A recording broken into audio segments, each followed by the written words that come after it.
Okay, let's do some fine tuning to our poster. In this case, the columns of text that we have here are kind of, they're a little bit small. I don't want to say small, but they need some basic adjustment. Well, some of the things that you might want to adjust, it might be the hyphenation. If you look here, you'll notice this is Perl, and then hyphenation is where, after a syllable, it might put a dash and put the rest of the text on the line below.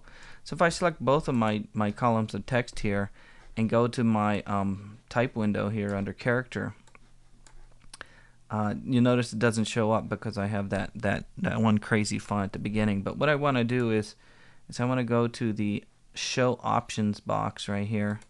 It's kind of in the very top part of the text tool here. It's under character there, and underneath there's a variety of other options you can do with the width of the text, the height of the text, angle of the text, and things like that. Another thing you could change is underneath the paragraph, you can show options there, and there will be a hyphenation option. You'll notice it's checked right there. If I deselect it, it's not going to hyphenate.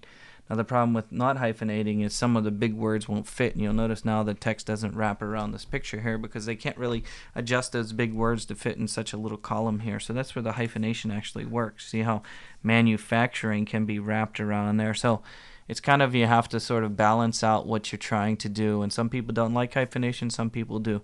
In this case, it's not necessarily the hyphenation I want to change, and I'm going to zoom out a little bit. What I want to change is maybe the leading on the letters here.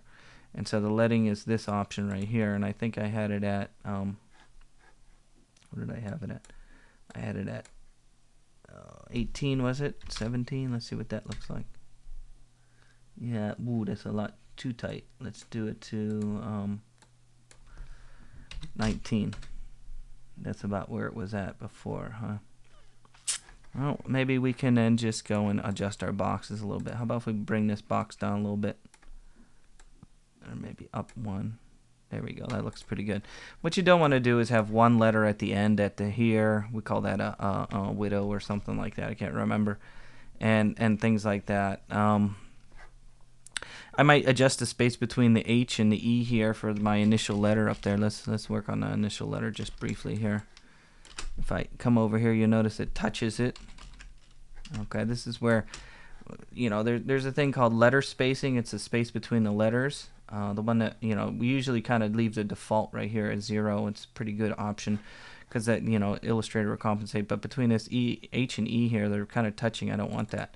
So if I'm going to change the space between two letters, in this case the H and the E, I would use what's called the kerning option, which is this one right here. So I put my cursor between them right there, and then I can increase it.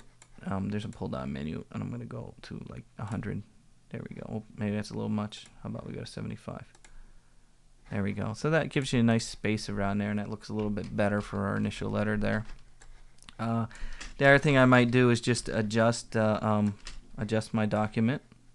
Maybe move it up just a little bit. You can use the arrow keys on the keyboards to move things around a little bit sometimes. Move it to the left a little bit. Oh, and then it's not aligned. I'm going to leave it where it's at. I want to stay aligned on the right here. I want all this stuff to line up at the top here.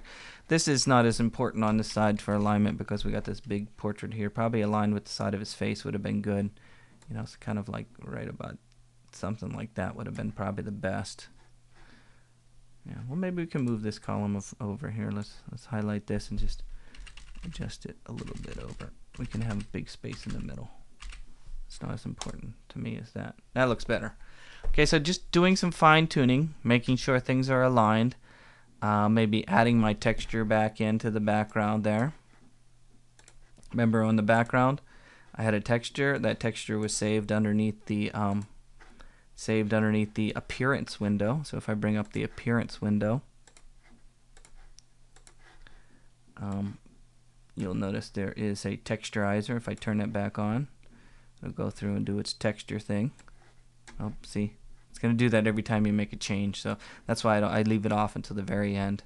So I have a nice sort of texture on the background. I have some nice text. I have some fonts. I wanted to put a frame around my pictures. Now there's no easy way of putting a stroke around a picture. I haven't found one yet. In the appearance window, I mean, I can put a stroke. Oh no, it's a new fill. Let's see, add a stroke. But that didn't seem to work. I've tried that before and it didn't seem to work. I don't know if that's gonna work. No, it doesn't. Okay, so let me undo that. What I've found the easiest way maybe to give a frame around pictures, if your picture doesn't have a frame and you want to give it a kind of a line so it stands out, is just to use the rectangle tool, give it a stroke color, and just basically draw with no fill. Just draw a black line stroke around the edge of your picture. And that way you have a nice sort of black line that goes around your picture. It helps it stand out a little better because there's no frame around these pictures. So let's do another one over here. Again, just a simple black line that goes around the outside.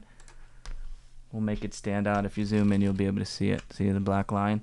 That way the picture is just not floating on my image there. And this one already has a frame because of the way it was made as a bitmap. So we have wrapping text. We did some live trace. We downloaded some fonts. We wrapped some text around. All these are kind of the things I'm looking for you to do. And the other thing I want you to do is actually draw a sample of the artist. You saw some in the example. I did not have time to do that, but you've practiced before drawing with the fruit, drawing with the animals and stuff. So try and add a drawing of, make your own drawing and make that drawing in the style of the artist. In this case, if you look up here, I could then do maybe a small portrait of something like this as the artist. And you've seen some nice samples from the other students in the class. So these are some of the basic things I want you to add to your poster. You could save it as an Illustrator file for later, but you can save it as a JPEG and put it on your website. That would just be fine. And we got the frame, we have the text, we got the wrapping of the text, we have a little texture in the background. I think it's going to be beautiful. If you go under File, Save for Web and Device, you can save your file as a JPEG. You'll notice it cuts off the edge here because of the way it is. And this would look nice on anybody's website. You just say save and save it as a JPEG and post it on your web page. Okay. We can call it Jeff's sample, and I can put it and we can put it on our class website, wherever it is. Where's my class website?